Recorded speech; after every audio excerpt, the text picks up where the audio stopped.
Welcome back to another episode of Elevate and Renovate, a podcast designed for homeowners to navigate the world of remodeling and getting a deeper dive into the design build process.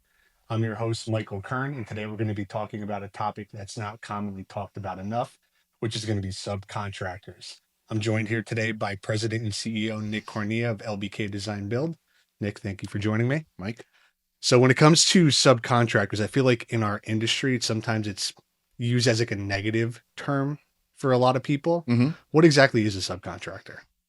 A subcontractor, I'd like to compare them to the medical field, right? So you have your general family doctor, your MD practitioner. That's the person that you go and see to check out like problems. You're having an issue. You suspect something is wrong, or just yearly physicals and that kind of stuff. Mhm. But then if they do detect an issue, one of the first things that they do is they write you a referral script to go see a specialist. And that's what subcontractors are. They're specialists. So an electrician is a specialist in electrical, plumbing, specialist in plumbing, and so on and so forth. HVAC, flooring, drywall, paint. Now, would you say majority of remodeling companies use some sort of subcontractors on their projects? Yeah, both commercial and residential. Most companies work with subcontractors in their field. Okay. And what's the difference between, I guess, working with a company that properly manages their subcontractors versus ones that simply outsource a lot of the labor? There's different approaches in hiring subcontractors depending on the company. For example, we'll start right from the top. The word subcontractor, it's on its own. It's kind of it just has like a negative connotation to it with the sub Mhm. being in there. So we like to call them trade partners, and they are partners in business with us. We can't complete projects without them. And so our trade partners in general, when you're looking for them, you can either go by a bid process or you can really go by a relationship process. Those are the two main uh, types of ways you can hire. Bid meaning that you have a set of plans, you have a project, a work scope, and you kind of send out a project packet and you have multiple subcontractors or trade partners bid on the work. And then you're shopping on mainly on price. The commercial world tends to work a lot in that direction. Not everyone. I won't speak for everyone, but we tend to see that a lot in commercial. Um, in residential, that does happen as well. But from my experience personally with our company, with LBK, and with a lot of companies that I know in the area and through our networks nationwide, they typically like to have relationships with their subcontractors.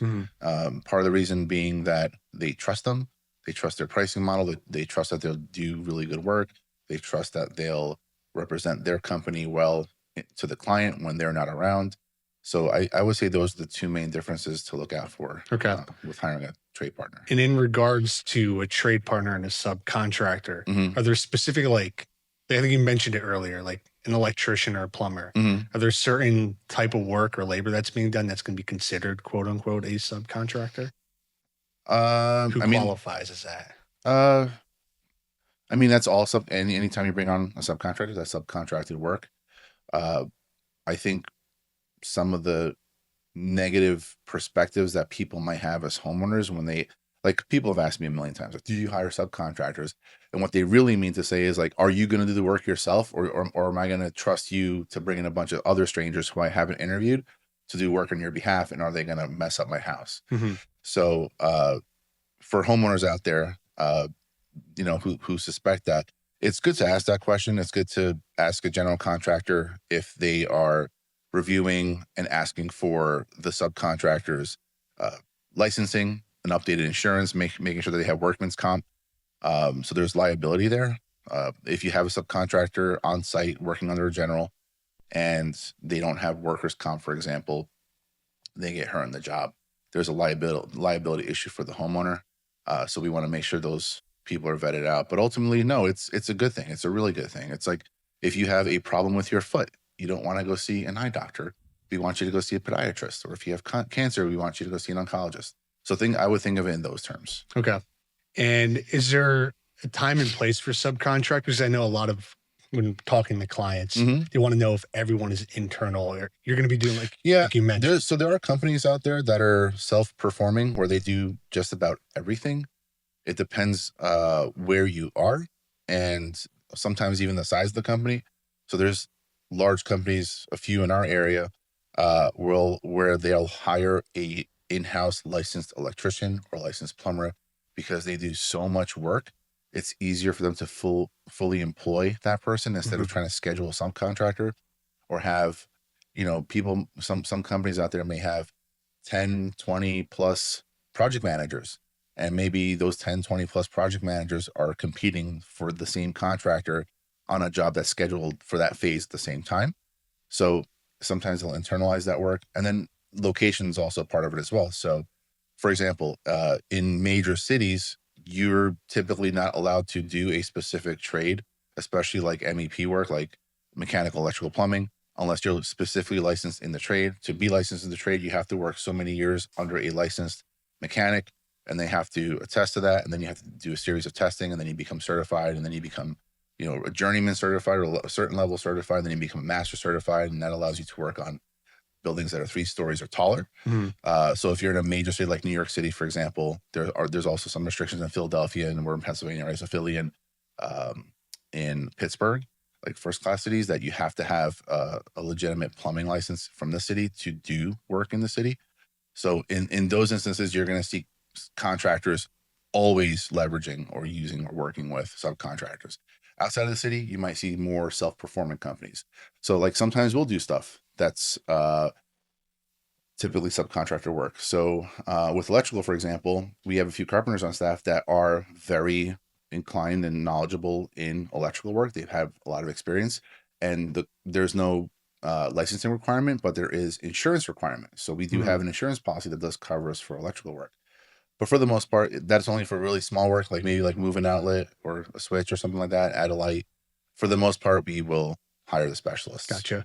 And it sounds like with the term trade partner, to me, that sounds like a much better term to use. Yeah. But how do you go about finding the right company or subcontractor to, I guess, how do you vet your trade partners? So what we try to do is go by referral only. One of the easier ways to get a referral is to find another trade partner that works behind the one that you're looking for. For example, I need a new drywaller. I'm going to go to my painter and ask the painter, hey, who does really good drywall work? Why? Because the painter has to paint their work and make it look good. So they're going to know who sets them up for success and who kind of leaves a mess that they have to clean up behind. So that's a really good way of doing it. Same thing with, I would say, with an electrician asking them for a plumber, right? Electricians are typically the last trade in the mechanical side to be in. First, you have HVAC that goes in. It's the bulkiest, right? Pipes are also hard to navigate. So they kind of get, HVAC ductwork and pipes get first go, so they can map out their layout and go. And then electrical wires, you can kind of wrap around anywhere, so they go in behind them. So electricians get to see the work done by plumbers and HVAC contractors before the walls are closed up. Those are a good source to ask for those types of subcontractors. And is there any certain standard that a company would hold a trade partner to, as far as how a company vets them? So one way of doing it is just kind of on a feel basis. Do you know the person? Do you get along with them? Do they seem to be the type of person that you would hire in your own home? We're a little bit more formal here. We have a pretty hefty subcontractor trade agreement. Some people call them subcontractor agreements that we have every single trade partner sign. There's rules and boundaries we have as far as expectations of work, behavior out in the field, security. Then we have our core values, and they have to honor our core values out on the job site. So we're a little bit picky, and the trade partners that we have worked with over the last few years, especially, we have a really tight relationship with them. That's good. Yeah. I think it's important to have that quality of control and really just an extension of your company. Because I hear so many nightmare stories about people working with a different company and they had a bad experience with either the contractor or the subcontractor. What are some of the negative experiences that you've heard about working with my God, company? it's like asking why water is wet. It's just there's just so many different, it's very obvious, but also there's so many answers to that question. It could be things as dumb as like tracking mud through the house, peeing in the bushes, swearing, smoking on the property, leaving the fence open, the dog got out. There's so many different horror stories that you hear out there, but mainly, you work with a company a few times and you can kind of get the gist of their a good partner to work with or not. So yeah, there's too many and painful ones you don't want to explore talking about. And putting yourself in the homeowner's shoes, what I guess would be some questions that you would have if you were the homeowner, ask your contractor or builder in regards to, do they use trade partners? Do they use subcontractors? Uh, I would just use my normal interviewing skills, looking for honest answers. So if you're a homeowner and you go, hey, do you use or work with subcontractors? And they go, yes. Like, well, cool. Like what types of relationships do you have? Can you tell me a little bit more? And if they just go, yeah, they're awesome, they're great, that's kind of a red flag. Mhm. Really generic, vague answers. One of the first things I tell people all the time, like our trade partners come to our Christmas party every single year and they have a fantastic time. So we consider them as an extension of our in-house family here, and we have a tight relationship with them. I know them Mhm. by first name basis. I know the owners of the company. I know the people that work for them. So it's easy to reference those trade partners right off the cuff. And how does that work in regards to, because LBK obviously offers a warranty on all their projects, correct? Like Right. workmanship warranty. How does Yeah. that play into factor when it comes to having a trade partner Yeah, on the that's a job? good question. So we do a 3-year warranty here on workmanship and product that we supply.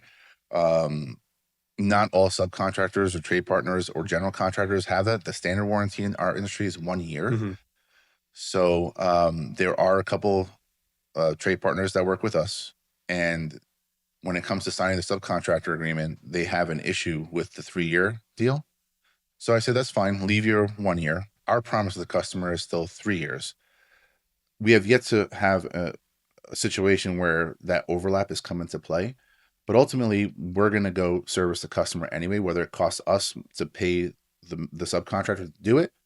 But in our eyes, and what we've seen in the past is we give so much work to these trade partners that if we're like, hey, there's an issue with the leaky faucet here, can you just go square it away? I know it's been 2 years, but can you please take care of it? They're going to go and take care Yeah. of it. And I think that really vets bad subcontractors out of even the conversation, correct? Because they're Sure. not willing to stand behind their work. It's a free market There's economy with subcontractors, money talks. So it's like if we ask for a fix and we're giving a subcontractor hundreds of thousands of dollars of work a piece, and we say, hey, can you just go take care of this, $20 fix? And they say no. Well, it's yeah, not really going to be great for them moving forward. cool. Well, appreciate your time, Nick. That wraps today's episode of Elevate and Renovate. If you guys like the content that you're seeing, make sure you like, subscribe to our YouTube channel, and follow LBK Design Build on Instagram and Facebook. My name is Michael Kern, your host, and look forward to seeing you guys on the next episode.